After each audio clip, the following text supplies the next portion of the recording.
तबारक व तआला ने सोचने की, समझने की सलाहियत अता फ़रमाई होती है। कुछ लोगों को मालिक करीम अपने फ़ज़ल के साथ इल्म की दौलत अता करता है। अल्लाह ताला फ़ज़ल और एहसान फ़रमाए तो कुछ लोगों को अल्लाह ताला माली तौर पर भी वुस्अत अता फ़रमा देता है। कुछ लोग ऐसे होते हैं जिन्हें अल्लाह ताला क़ुव्वत और ताकत अता करता है, कुछ को हुस्न और जमाल की नेमत से बहरावर फरमाता है। लेकिन ये सारा कुछ अल्लाह की अता है।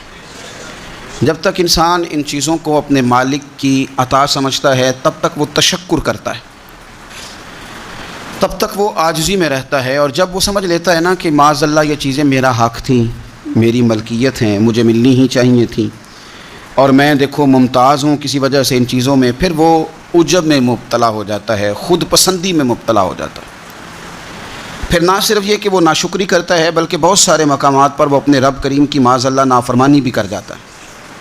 अगर आपके अंदर कोई खैर पाई जा रही है तो उसका अजर बंदों से तो लेना नहीं, अजर तो अल्लाह की बारगाह से हासिल करना है। तो फिर बजाय इसके कि इंसान अपनी नेकियां गिननी शुरू करे, इंसान अपनी खूबियों पर इतराना शुरू करे, इंसान अपने खैर के काम बताना शुरू करे, क्या ये अच्छा नहीं कि वो कबूलियत की दुआ करे? क्या ये बेहतर नहीं कि वो अर्ज़ करे मालिक जो मैंने तेरी बारगाह में नजराना पेश किया है तो इसे कबूल ही फरमा?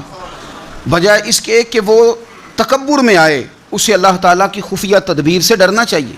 अल्लाह ताला ने कुरान मजीद में इंसान की इस नफ्सियात का ज़िक्र किया है और लोगों के इस बात को अल्लाह ताला ने सूरह नजम के अंदर इस तरह बयान किया है, फरमाया फ़ला तुज़क्कू अनफुसकुम, अपने आप को सुथरा ना बताओ, अपनी पाकीज़गी का ख़ुद बयान ना करो।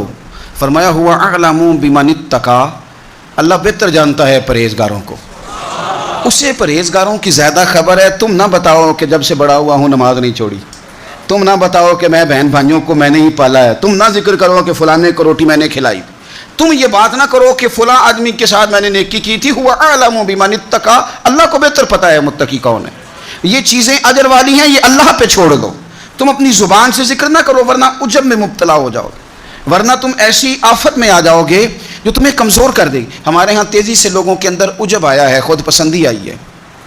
लोग 2, 4, 5 दफ़ा अपने आप को अच्छा कहते हैं, दूसरों के साथ तकाबुल करते हैं, फिर वो इसको तय कर लेते हैं कि मैं वाकई दूसरों से अच्छा हूँ, मेरे अंदर वाकई कुछ खूबियाँ ज़्यादा पाई जाती हैं, मुझे वाकई फ़लाँ बुज़ुर्ग बड़ा प्यार करने लग गया, मेरा वाकई नाम ज़्यादा हो गया है। और ना मेरे भाई, रब के बंदों की तो शान ये है कि राती सारी कर कर जारी, वो नींद अखां थी धोंदे, फजरे ओह ही गुनाहगार का आवन, तो वो सब तो नीवे होंदे।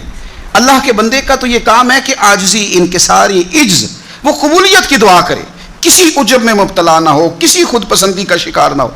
हज़रत सैयदा आयशा सिद्दीक़ा रज़ी अल्लाह ताला अन्हा, कुर्बान जाएँ हमारी अम्मा के, क्या अंदाज़े तरबियत है और क्या अल्लाह ने उन्हें मारिफत का नूर अता फरमाया है। किसी ने पूछ लिया अम्मा जी गुनाहगार कौन होता है?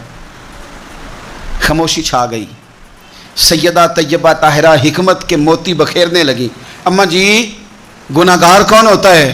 तो फरमाने लगी वही तो गुनाहगार होता है जो अपने आप को नेकोकार समझता है, जिसने तय कर लिया ना मैं नेक आदमी, परहेजगार आदमी हूँ, मैं बड़ा अच्छा हूँ, नमाजी हूँ, हाजी हूँ, सूफी हूँ, दरवेश हूँ, हलाल कमाता हूँ। ये जिसने गुमान कर लिया ना कि मैं ही तो हूँ पगड़ी के नीचे छुपा हुआ, मैं तो हूँ जिसके चेहरे पर दाढ़ी आई है तो नौरानियत बढ़ गई है, मैं ही तो हूँ जो वक्त पर मस्जिद आया था, मैं ही तो हूँ जिसने आगे बढ़ के सबसे पहले खैर का काम किया। फरमाया जिसने कहा ना मैं नेक हूँ वही तो है जिसने गुनाहगारी को कबूल कर लिया है। तो मेरे भाई कभी भी किसी भी मकाम पर खुद पसंदी का शिकार ना हो। खुद पसंदी का, एक तो अपनी राय को कभी आखिरी राय ना समझें।